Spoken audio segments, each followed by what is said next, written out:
દર્શક મિત્રો, હું આપની સાથે પ્રિયા નાયક, આપનું પીએન ન્યૂઝમાં સ્વાગત છે। આજે આપણે કરસનદાસ બાપુ સાથે સીધી વાત કરીશું, જે હાલ ભ્રષ્ટાચારનો મુદ્દો ચાલી રહ્યો છે તેમજ જે દારૂનો મુદ્દો ચાલી રહ્યો છે તેને લઈને પણ આપણે સીધી વાત કરીશું કે તેઓનું શું માનવું છે। કરસનદાસ બાપુ, હમણાં આપણા હર્ષસંઘવીએ કીધેલું કે ગુજરાત દારૂ મુક્ત છે, તેમ છતાં પણ હમણાં એક વિડીયો સામે આવ્યો જેમાં જોવા મળ્યું કે દારૂ પોલીસ દ્વારા જ વેચવામાં આવી રહ્યો છે, તો તમારું શું કહેવું છે? જે ગુજરાત હોય કે રાષ્ટ્ર હોય, આ કોઈ એવું એક્સિડન્ટ નથી કે એક કાચ તૂટ્યો છે કે એક બારી તૂટી, ટોટલ લોસ છે। વાત દારૂની હોય, વાત ભ્રષ્ટાચારની હોય, વાત શિક્ષણના નામે ધંધો કરનારી યુનિવર્સિટીઓ હોય। અને રિસ્પેક્ટેડ હર્ષ સંઘવીની જો વાત કરીએ તો ઘરની માને કોણ ડાકણી કહે, એમ પોતાની સરકાર છે એટલે લૂલા બચાવો કરે છે। ભાવનગર તરફ નજર કરીએ, આવું તો અનેક વખત બન્યું છે। ભાવનગર એ ધર્મને વરેલી જગ્યા છે। ભાવનગર એ આઝાદી વખતે જ્યારે ત્યાગ કરવાની વાત હતી તો એકડો ત્યાંથી ઘૂંટાણો છે, અને એ જ ભાવનગરમાં આ સરકારની રહેમ રહે વેચાતો દારૂ અને 6, 7 અને એથી વધારે કે જે બહાર નથી આવ્યા એવા ઘણા કુટુંબમાં આજે આંસુઓનો પ્રવાહ ચાલુ થયો છે। મારે તમારા માધ્યમથી ગુજરાતીઓ અને રાષ્ટ્રના દરેક રાષ્ટ્રપ્રેમીને કહેવું છે કે મા ભારત હોય કે આપણું ગુજરાત હોય, અત્યારે જે ગુજરાત અને દેશની હાલત છે બેન, આવી હાલત આઝાદી પછી કે આઝાદી પહેલા ક્યારેય નહોતી। કોઈ પણ ખૂણો, કોઈ પણ ક્ષેત્ર તમે તપાસી લો, શિક્ષણમાં લોકો રડે છે, કિસાનો રડે છે, અધૂરામાં પૂરું હતું, હવે આ ગમ ભૂલીને નશો કરનારા નશાખોરો પણ રડે છે। અને આ તો જગ જાહેર છે, માણસ મરી ગયો। હવે તો ભાજપ વાળા થોડાક માણસ થાવ, હવે તો માનો કે ગુજરાતમાં ખુલ્લેઆમ દારૂ વેચાય છે।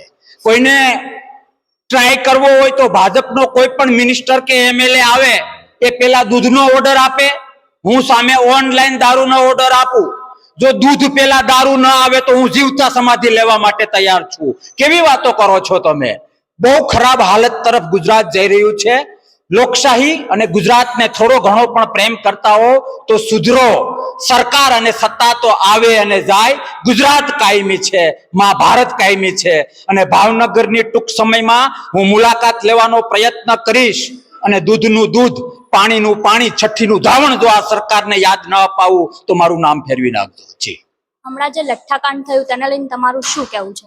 જી, આ લઠ્ઠાકાંડ માત્ર લઠ્ઠાકાંડ કે 2, 5, 10 લોકોનું મૃત્યુ નથી, આ ગુજરાતની ગરિમાનું મૃત્યુ છે, આ ગુજરાતની સંસ્કૃતિની હત્યા છે, આ દારૂબંધી ઉપર વ્રજઘા છે।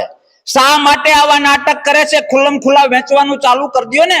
ઘણા બધા રાજ્યોમાં દારૂબંધી નથી, એક બાજુ તમે દારૂબંધીના કપડા પહેરો છો અને અંદર દેશદ્રોહ દારૂની રેલમ છેલ કરો છો। આ લોકશાહી પ્રેમીને સાજતું નથી। સરકાર સુધરો, નહીં તો 27માં ગુજરાત સુધારી દેશે। જી, એક સવાલ એ છે કે ચૈતર વસાવાના બનાવવાના સમય બાકી ગયો છે, લોકો દોડી રહ્યા અન્ય વિવિધ પાર્ટીઓના, તમારું શું માનવું છે કે ચૈતર વસાવા કઈ બાજુ થઈ શકે છે, કોંગ્રેસ કે ભાજપ? ચૈતરભાઈ પ્રેશરને વશ થશે તો ભાજપમાં જશે, અને લોકશાહીને વશ થશે તો કોંગ્રેસમાં આવશે। આમ આદમી પાર્ટીની જોરીમાં નહીં રહે, એ હું છાતી ઠોકીને કહી શકું। ગોપાલભાઈ પ્રયત્ન કરે છે સારી જગ્યા માટે, અને એની નજર બીજેપી તરફ હોય એવું મને લાગે છે ને। હું આજે નહીં, મેં ક્રમશઃ 7-8 લોકોના નામ આપી દીધા છે, અને મને ભરોસો છે એ જ રીતે થશે, કારણ કે સ્ટેટમેન્ટ આપવા ખાતર મેં ભૂતકાળમાં સ્ટેટમેન્ટ નથી આપ્યું, એ લોકોની સાયકોલોજી જાણીને આપેલું છે। જી, આપણે હમણાં જોઈએ છે કે બીજેપી સરકાર સંતોને લઈને બહુ કહે છે કે અમે તો હિન્દુવાદી છે, અમે તો હિન્દુને સાથ આપીએ, પરંતુ બીજી બાજુ તમે જોયું હશે કે એક તરફ મોદીજી શંકરાચાર્યને પગે લાગે છે અને બીજી તરફ તેમને ઢસડીને લઈ જવામાં આવે છે, તો તમને લાગે છે આ હિન્દુવાદી પાર્ટી છે? બેન, હું આશ્રમોમાં રહીને ભણેલો છું, રાજકારણને મારો ગોળી। ધર્મમાં ન માનવું એ પાપ નથી, પણ ધર્મના નામે પોતાનો સ્વાર્થ સિદ્ધ કરવો, ધર્મને પોતાના સ્વાર્થના પગથિયા બનાવવા એ આપોઆપ અધર્મ છે। અને આ બીજેપી, આ મોદી સાહેબ અને એની આસપાસના લોકો એ કરી રહ્યા છે। ટૂંક સમયમાં સનાતનના વેવ્સ એને માફ નહીં કરે. આ મારા શબ્દો યાદ રાખજો. જી.